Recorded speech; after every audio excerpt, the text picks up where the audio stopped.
News from Pakistan. There appears to be a sharp rise in tensions between the different religious denominations that could potentially snowball into a new round of sectarian violence. The thousands of anti-Shiite protesters rallied in Karachi on Friday. The thousands of people rallied near the tomb of Muhammad Ali Jinnah. The demonstration comes after a number of Shiite leaders were accused of blasphemy. A television broadcast of a procession held last month showed clerics allegedly making disparaging remarks about certain historic Islamic figures.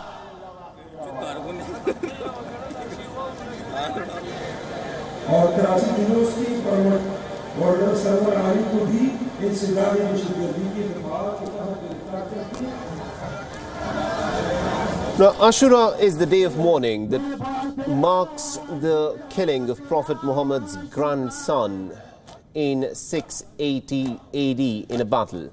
It is considered as a defining moment of the schism that came about in Islam. It marks the birth of Shiite Islam. Blasphemy is a sensitive issue in Pakistan, and insult to Islamic figures can lead to a death penalty. Now, over the decades, Pakistan has witnessed sectarian violence. A fierce crackdown by security forces in 2015 resulted in a dramatic drop in sectarian violence.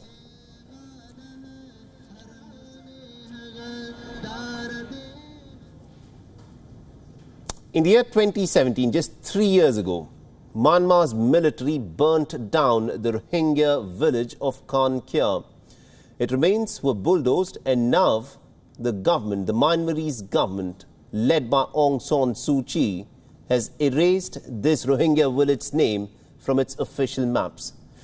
Now, interestingly, even the United Nations maps have followed suit. Karachi was one of the 400 villages that was destroyed by the military of Myanmar. It is a part of at least about a dozen villages whose names have now been completely erased. Where Karachi once stood, there are now dozens of government and military buildings. On the United Nations map released in the year 2020, the site of the destroyed village remains without a name. In fact, it has been reclassified as a part of a nearby town which goes by the name Mongdo. Now, some maps of the Rakhine state have also been removed from the United Nations site. Myanmar is constructing bases for the security forces, and it is building buildings for government departments, and also homes, new homes for the Buddhist population.